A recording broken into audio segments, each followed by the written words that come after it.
पत्र। अगले क्लास में जहां तक पढ़ा दिए थे उससे आगे आगे पढ़ेंगे, ठीक है। चलिए,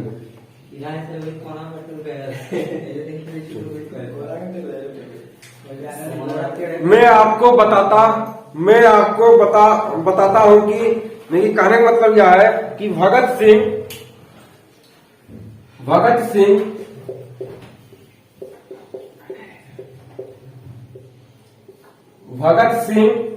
सुखदेव,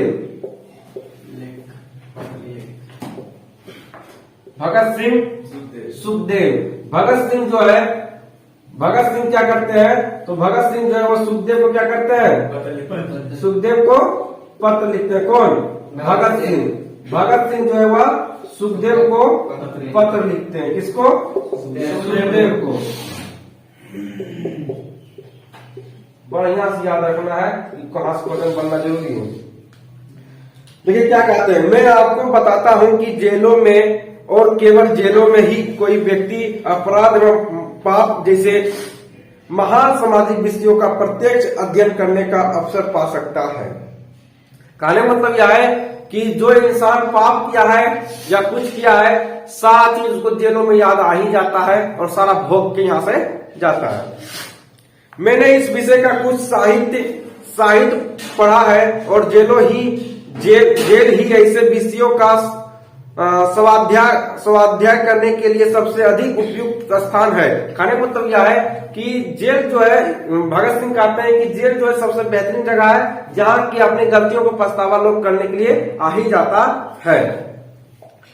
स्वास्थ्य का सर्वश्रेष्ठ भाग है स्वयं कष्टों को सहना, स्वयं कष्टों को सहना। ये जो आपको भगत सिंह देख रहा है, यही भगत सिंह जो है कहां से पत्र लिख रहा है, भगत सिंह जो है जेल से पत्र लिख रहा है। कहां से?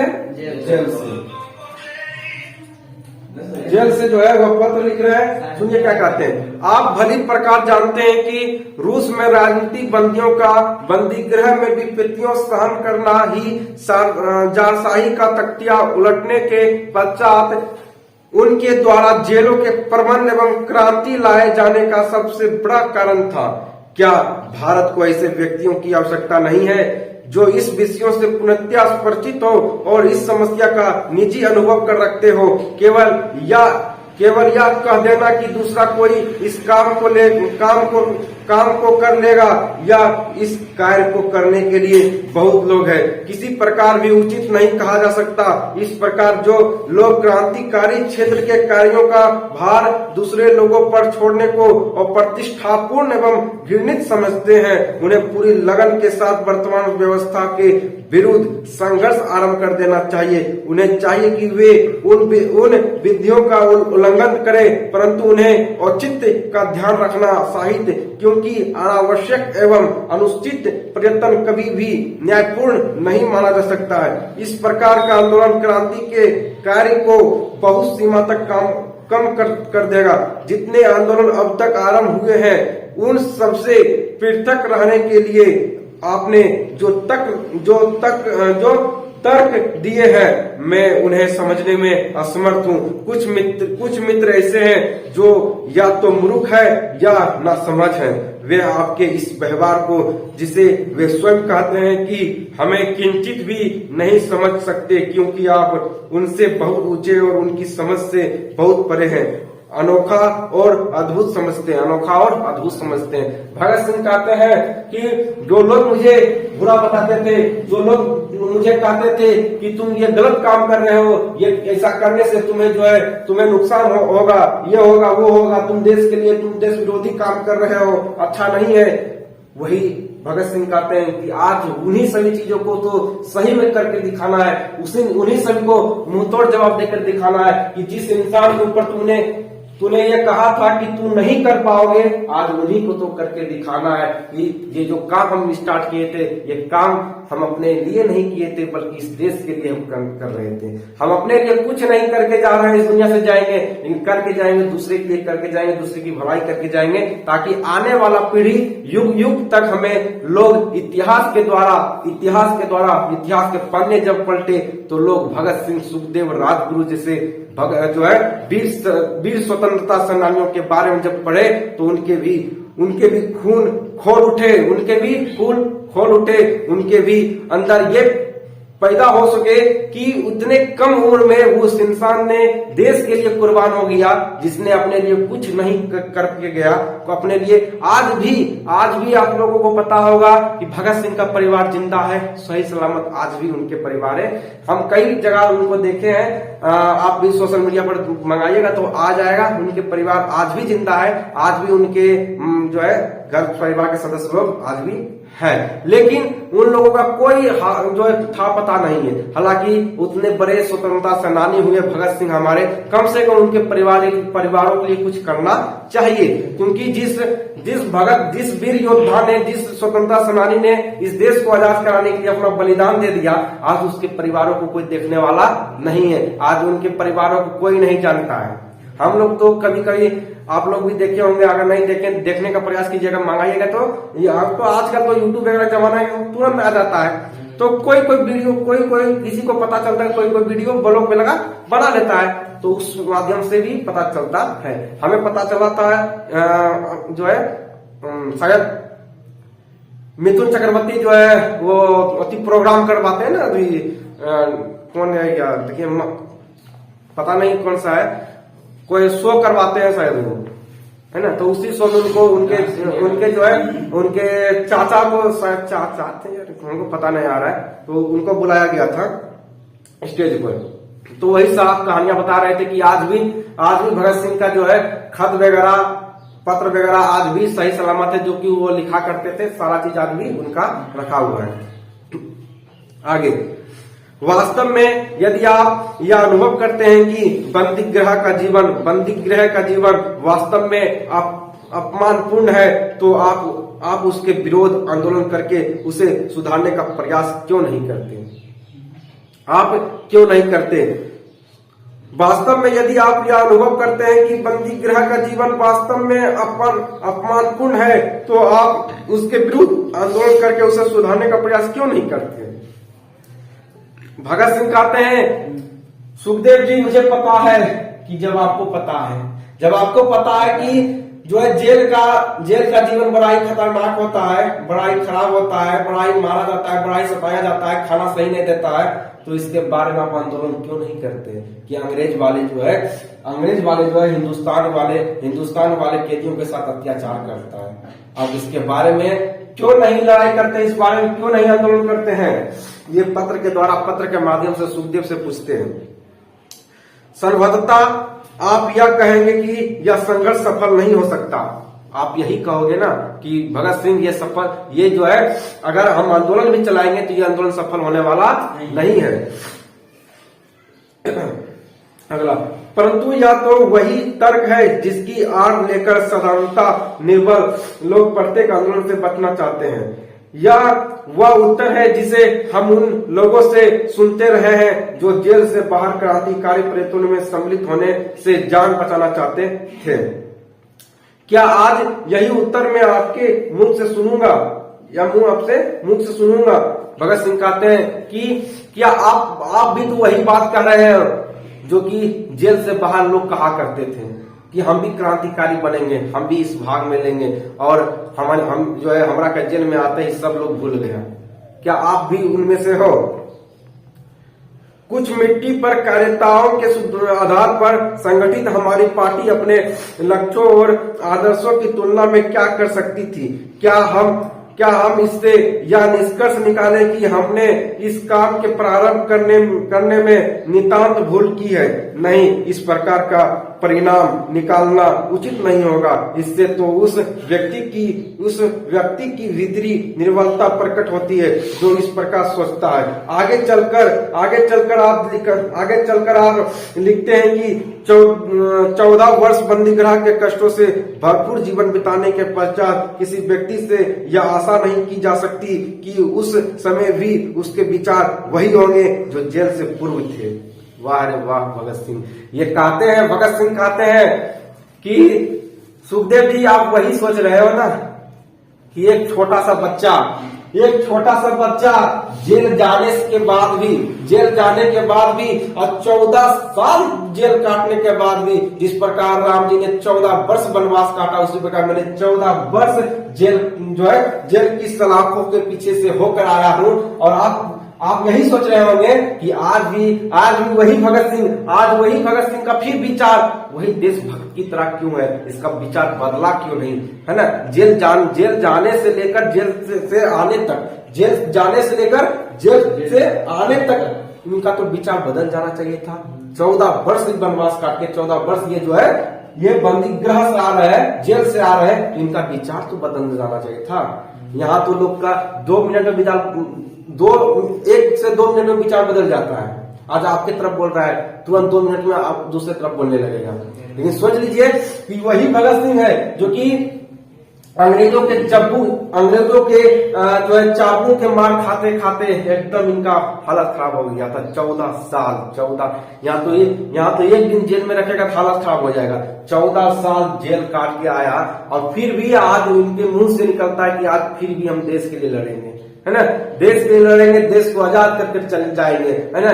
और इनका भी वही विचार है जो इससे पहले इनका विचार हुआ करता था। यही है भगत सिंह की जान चली जाए तो, है ना, कहा भी जाता है कि रघुकुल रीत सदा चली आए, जान चली जाए पर वचन न जाए, है ना। वही रघुकुल है कि जान चल जाए तो चल जाए पर वचन नहीं जाने देंगे। जो कह दिए थे कि हम देश को आजाद करके जाएंगे तो देश को आजाद कर ही जाएंगे। तो भगत सिंह वही सुखदेव को कहते हैं कि आप ठोक गए ना कि इतनी छोटी सी उम्र में, इतनी कच्ची सी उम्र में हम बदले क्यों नहीं। तो कारण यही है कि मुझे जाना है तो देश के लिए मर के जाना है, मर मिट के यहाँ से निकल जाना है।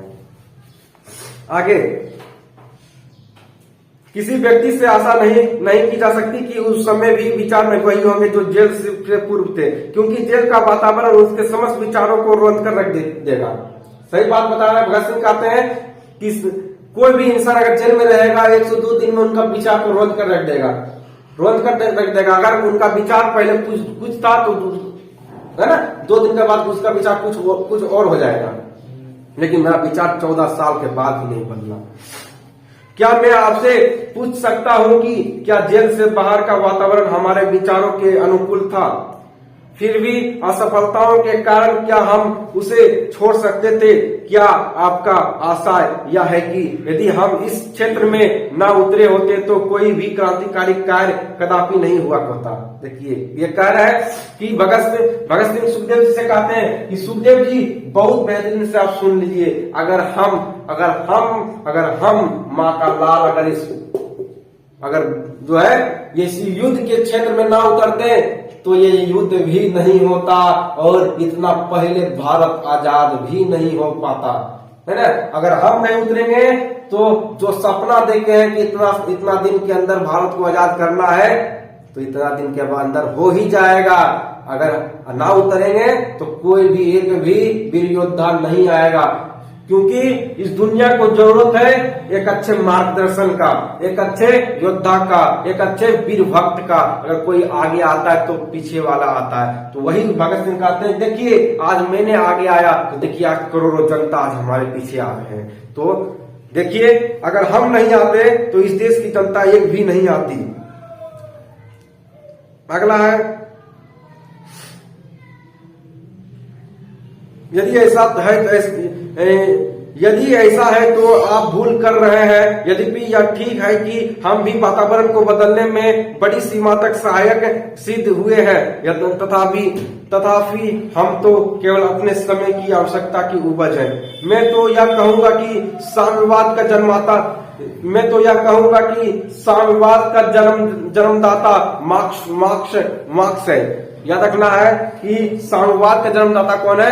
मार्क्स है, कि कार्ल मार्क्स जो है ना, साम्यवाद का जन्मदाता है। वास्तव में इस विचार को जन्म देने वाला नहीं।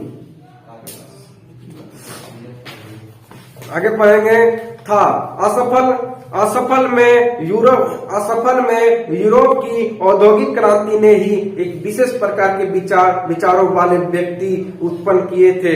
उनमें मार्क्स भी एक था। हाँ, अपने स्थान पर मार्क्स भी निस्संदेह कुछ सीमा तक समय के चक्र को एक ऐसा विशेष प्रकार की गति देने में आवश्यक सहायक सिद्ध हुआ है। मैं और आपने भी यानी कि भगत सिंह यानी कि मैं भी और सुखदेव आप भी इस देश में समाजवाद और साम्यवाद के विचारों को जन्म नहीं दिया, वर्ण या तो हमारे ऊपर हमारे समय एवं परिस्थितियों के प्रभाव का परिणाम है। निस्संदेह हमने इन विचारों का प्रचार करने के लिए कुछ साधारण एवं तुच्छ कार्य अवश्य किया है।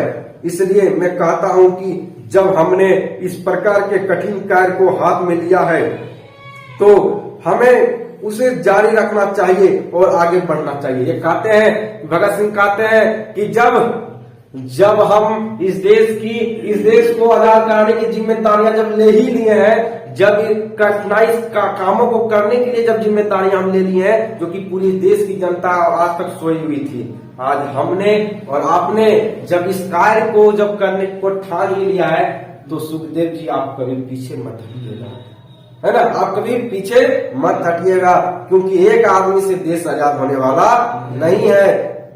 अगर आप रहिएगा तो हमें हौसला आएगा, सुखदेव आप रहिएगा तो हौसला आएगा, राजगुरु आप रहिएगा तो थोड़ा सा हमें हौसला आएगा। अरे आपको सिर्फ रहना है, सारा कार्य तो हम करेंगे, है ना।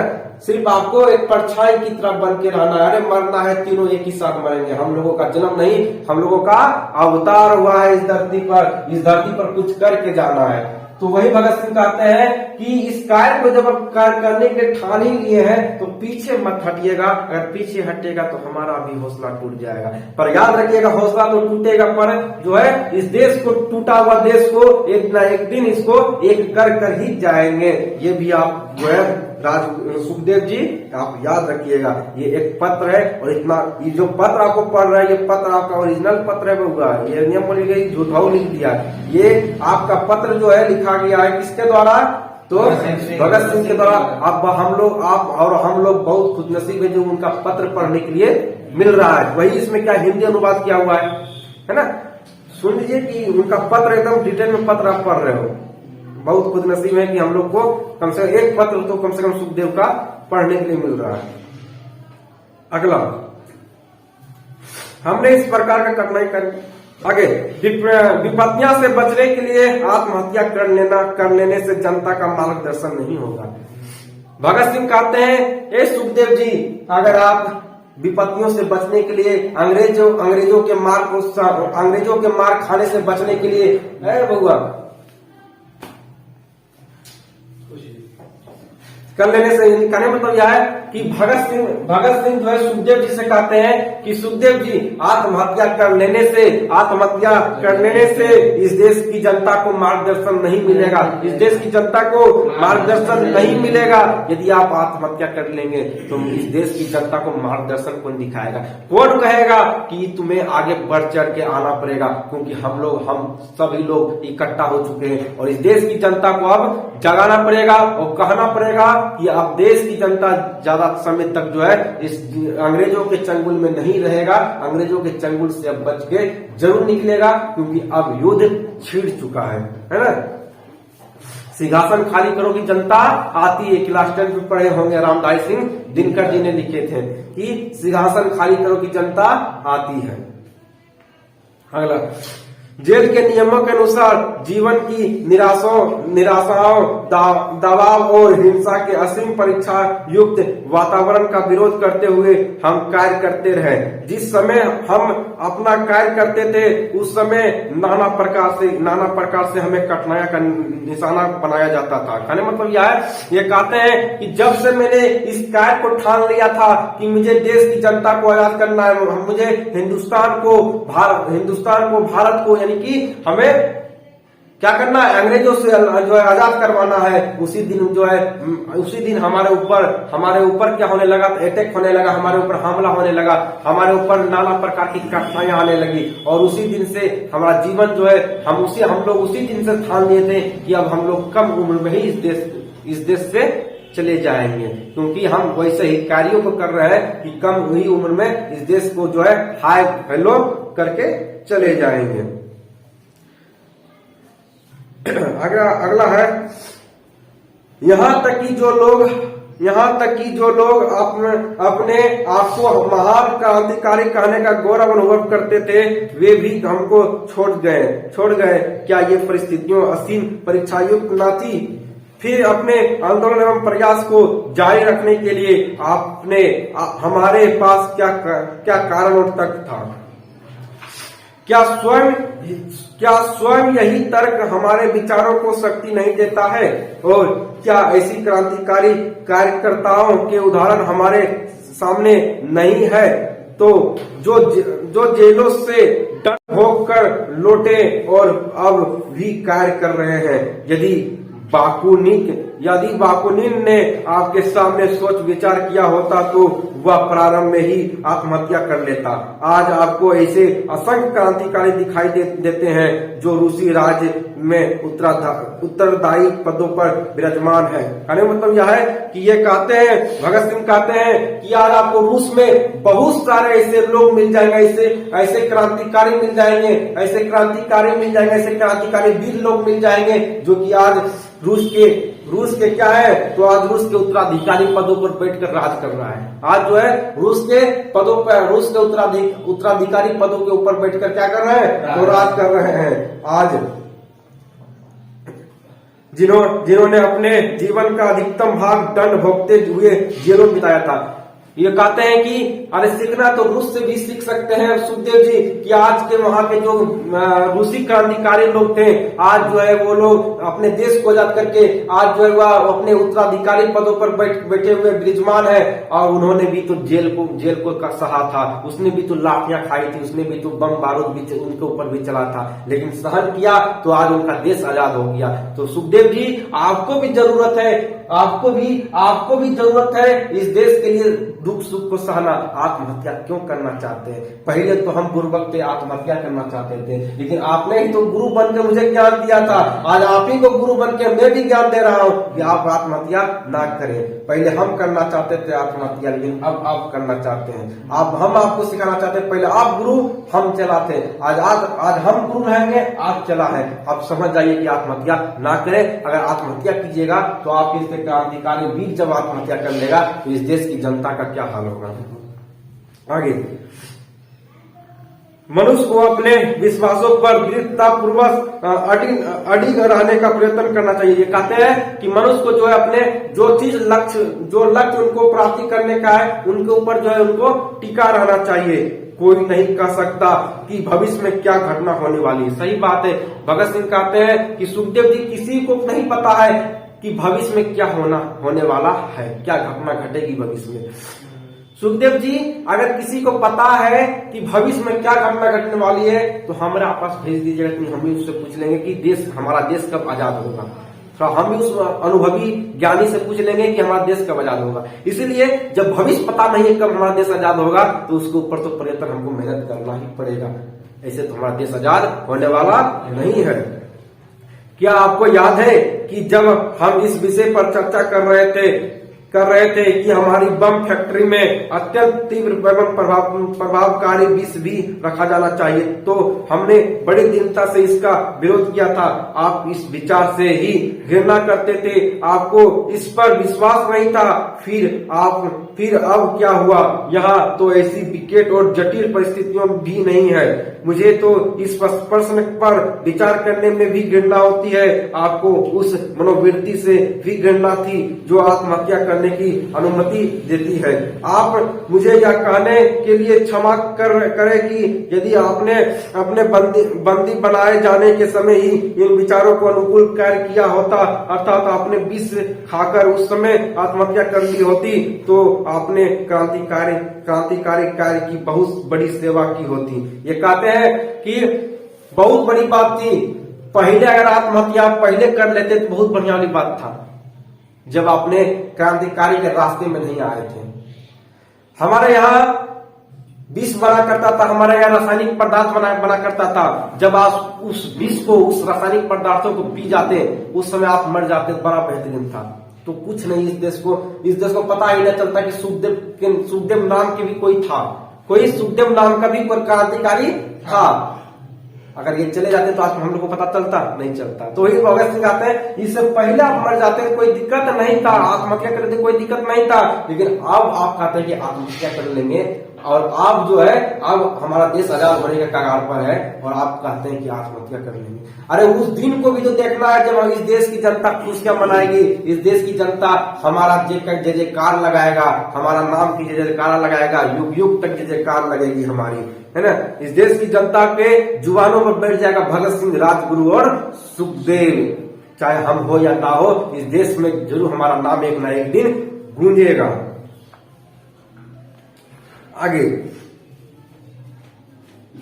आपका है एक और विशेष बात जिस पर मैं आपका ध्यान आकर्षित करना चाहता हूं, यह है कि हम लोग ईश्वर, पुनर्जन्म, नरक, स्वर्ग, दंड एवं पारितोषिक अर्थात भगवान द्वारा किए जाने वाले जीवन की हिसाब आदि में कोई विश्वास नहीं रखते। ये कहते हैं कि हम जो है भगवान के ऊपर ये नहीं रखते हैं कि हमारा हिसाब करेगा, भगत सिंह तूने ऐसा काम किया वैसा काम किया, हम उस सब पे विश्वास नहीं करते हैं। सुखदेव जी, हम इस पर विश्वास करते हैं कि हम जो करके जाएंगे इस देश के लिए करके जाएंगे, हमारा सारा हिसाब यही होकर जाएगा। अरे हमारा हिसाब भगवान क्या करेगा, हमारा हिसाब तो इस अंग्रेज ने कर दिया, मार मार के तो हालत खराब कर दिया, सारा हिसाब तो हमारा यही हो गया है। सुखदेव जी, इस जेल में ही हो गया, इस अंग्रेज के चंगुल में हो गया, इस हिंदुस्तान की धरती पर रहकर हो गया है। अब मेरा हिसाब का भगवान का खाक लेगा, अब तो हमारा हिसाब इस देश की जनता लेगा। इस देश की जनता के जुबानों पर युग युग तक हमारे नाम होंगे और युग युग तक एक ना एक दिन कभी भी ये हमारे नाम मिटने वाला नहीं है, क्योंकि हम और आपने बहुत बड़ा काम करके इस देश के लिए जाने वाले हैं। तो हमारा हिसाब भगवान क्या लेगा, हमारा हिसाब भगवान क्या लेगा, सारा हिसाब तो हम यहीं देकर जा रहे हैं। और भगवान हमें दंडित क्या करेगा, यहाँ लिखा है भगवान हमें दंडित क्या करेगा। अरे दंडित तो ये गोरे अंग्रेजों ने मुझे 14 साल दंडित करके रखा है, तो भगवान को नहीं दिखेगा कि इतना भोग क्या आया है, क्या इसके भगवान आया। आगे, जीवन के हिसाब में आदि में कोई विश्वास नहीं रखते हैं, अर्थात हमें जीवन एवं मृत्यु के विषय में भी नितांत भौतिकवादी रीति से सोचना चाहिए। एक दिन जब मुझे पहचान जाने के लिए कोई दिल्ली से यहाँ लाया गया था, तो गुप्तचर विभाग के कुछ अधिकारियों ने मेरे पिताजी की उपस्थिति में मुझसे ये इस विषय पर बातचीत की थी। उन्होंने कहा था कि मैं कोई वेद खोलने और इस प्रकार अपना जीवन बचाने के लिए तैयार नहीं हूँ। इससे सिद्ध होता है कि मैं जीवन में बहुत दुखी हूँ। उनका तर्क था कि मेरी यह मृत्यु तो आत्महत्या के समान होगी, परंतु मैंने उनको उत्तर दिया था कि मेरे जैसे विश्वास और विचारों वाला व्यक्ति व्यर्थ में मरना कदापि सहन नहीं कर सकता। ये कहते हैं कि एक दिन हमारे यहाँ दिल्ली में, एक दिन जब हम दिल्ली में, तो हमसे मिलने के लिए गुप्तचर विभाग के लोग आए थे। गुप्तचर मतलब अंग्रेज के लोग आए थे हमसे मिलने के लिए, कोई आए थे और हमारे पिताजी से बोल रहे थे कि आपका बेटा आत्महत्या के द्वारा मरेगा, है ना, आत्महत्या कर लेगा, इसके पास कोई ऑप्शन नहीं है, बिना मौत के ही मराएगा, है ना। तो उसी दिन हम उस गुप्तचर वाले को समझा दिए थे,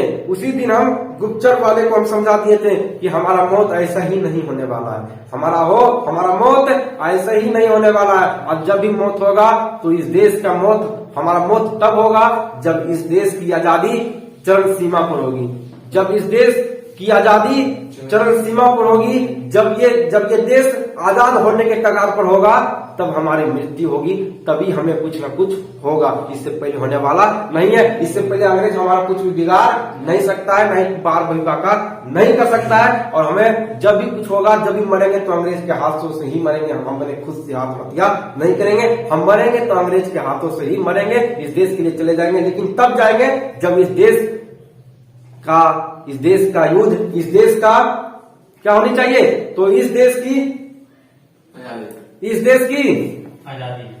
की आजादी चरम सीमा पर होनी चाहिए, तब मुझे मेरी मृत्यु होगी। तो इस क्वेश्चन पूछा गया है, याद रखना है। आगे बढ़ते देखिए, लिखा होगा, वो भी बात लिखा होगा कहीं न कहीं। अगला है, हम तो अपने जीवन का अधिक से अधिक मूल्य प्राप्त करना चाहते हैं, हम मानवता की अधिक से अधिक संभव सेवा करना चाहते हैं। ये कहते हैं कि हम तो मानव का पूरी सेवा करना चाहते हैं, विशेष मेरा जैसा भला मनुष्य जिसका जीवन किसी भी रूप से दुखी या चिंतित नहीं है, किसी समय भी आत्महत्या करना तो दूर रहा, उसका विचार भी हृदय में लाना ठीक नहीं समझता, है ना। ये कहते पहले मुझे आत्महत्या करने का विचार करता था, लेकिन अब नहीं करता, अब विचार बदल चुका है। वही बात मैं इस समय आपसे कहना चाहता हूँ। आशा है आप मुझे अनुमति देंगे कि मैं आपको यह बताऊं कि मैं अपने बारे में क्या सोचता हूँ। भगत सिंह कहते हैं, आप परमिशन अगर देते हैं, इजाजत अगर देते हैं, तो मैं आपको बताऊंगा कि मैं अपने बारे में क्या सोचता हूँ। मुझे अपने लिए मृत्यु दंड सुनाई जाने का अटल विश्वास है। भगत सिंह कहते हैं कि सुखदेव जी, मैं आपको बताऊं, मैं आत्महत्या नहीं करूंगा, मुझे विश्वास है कि मुझे मृत्यु दंड दिया जाएगा। क्या दिया जाएगा?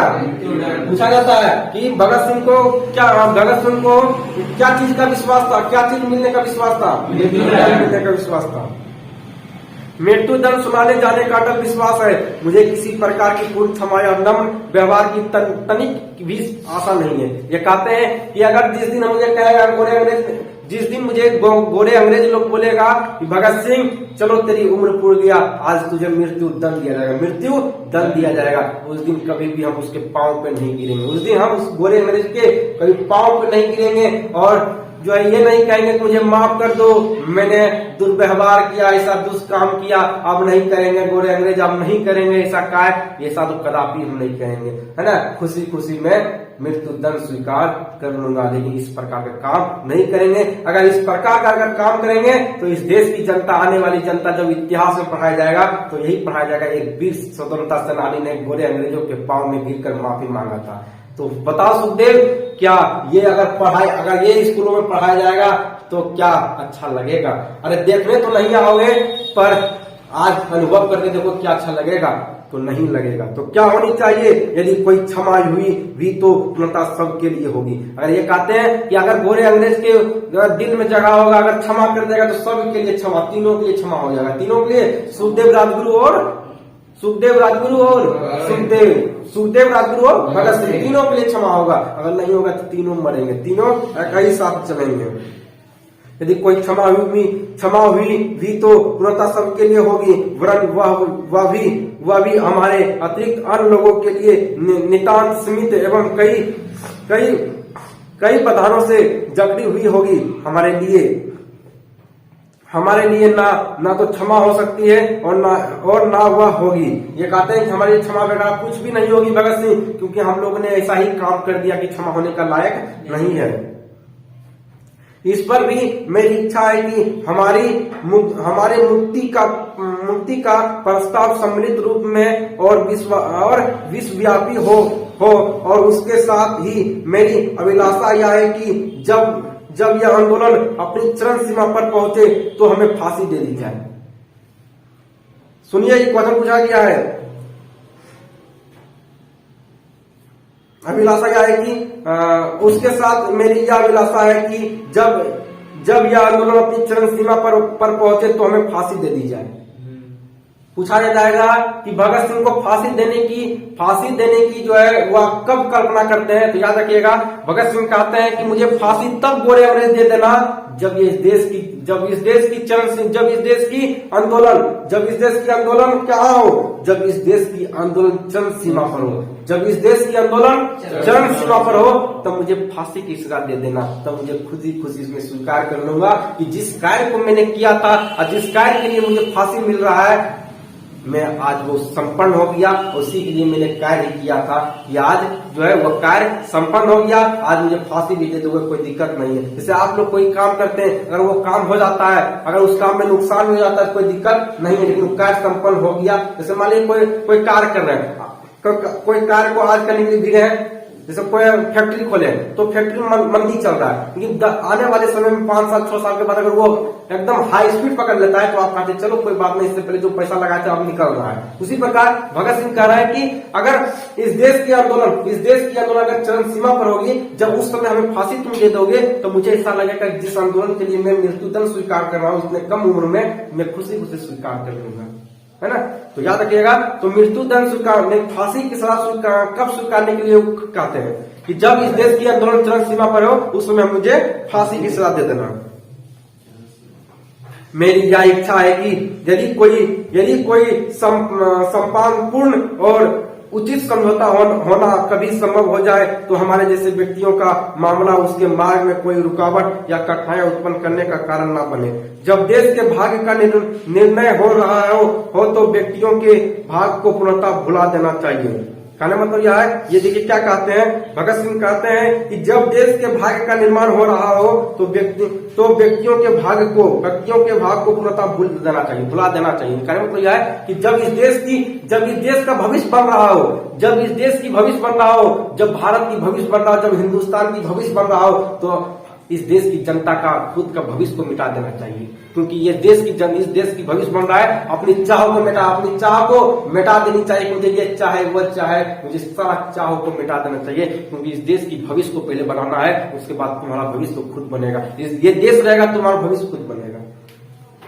आगे, हमारे क्रांतिकारी होने के नाते अतीत के समस्त अनुभवों से पूर्णतया अवगत है, इसलिए हम नहीं मान सकते हैं कि हमारे शासकों और विशेषकर अंग्रेज जाति की भावनाओं में इस प्रकार का आश्चर्यजनक परिवर्तन उत्पन्न हो सकता है। इस प्रकार का परिवर्तन क्रांति के बिना संभव ही नहीं है। क्रांति तो केवल सतत कार्य करते रहने से, प्रयत्न से, कष्ट सहन करने एवं बलिदान से ही उत्पन्न की जा सकती है और की जाएगी। ये कहते हैं कि क्रांति अगर पैदा करना है तो जो है आगे आना पड़ेगा, तो ही ये देश आजाद होगा। अगर चाहोगे कि गोरे अंग्रेज जो है इनका दिल पिघल जाएगा और ये देश को आजाद करके चले जाएगा, देश को छोड़ देगा, इस प्रकार होने वाला नहीं है। जब तक इस देश में क्रांतिकारी पैदा नहीं होगा तब तक ये देश आजाद नहीं होगा। आगे आपका लिखा गया है, जहां तक मेरे दृष्टिकोण का संबंध है, मैं तो केवल उसी दशा में सबके लिए सुविधाओं और क्षमादान का स्वागत कर सकता हूं जब उसका प्रभाव अस्थायी हो और देश के लोगों के हृदय में हमारी फांसी से कुछ अमिट चिन्ह अंकित हो जाए। बस यही, इससे अधिक कुछ नहीं। ये भगत सिंह कहते हैं कि जब मुझे फांसी की सजा दिया जाएगा, जब मैं इस देश को हाय हेलो करके चला जाऊंगा, इस देश को छोड़कर चला जाऊंगा। मेरे दोस्त, मेरे भारत के वासियों, मुझे कभी भूलना मत। जुबान पे मुझे हमारे नाम याद रखना, मुझे कभी गालियां मत देना, मेरा हमेशा नाम याद रखना, क्योंकि इस देश के लिए हम कुछ करके नहीं जा रहे हैं। बहुत ही कम उम्र में मैं इस देश के लिए छोड़कर जा रहा हूँ। मैं इस देश से प्रेम किया था, मैं किसी से प्रेम नहीं किया था, ना माँ बाप और ना परिवार से। मैंने इस देश से प्यार किया था और इस देश को आजाद कराने के लिए मैंने जो है ठाना था, और मैं इस देश को आजाद कराने के लिए मैं फांसी के फंदे पर भी मैं चढ़ रहा हूँ। मेरे दोस्त, अपनी जुबान पे हमारे नाम याद रखना और इस देश और भी पैदा हो। और भगत सिंह जो है हाय हेलो करके इस देश के लिए चले गए और आज प्रेरणा का स्रोत बने हुए हैं। और ये चैप्टर भी आपका समाप्त हो गया। चलिए मिलते हैं अब अगले चैप्टर में।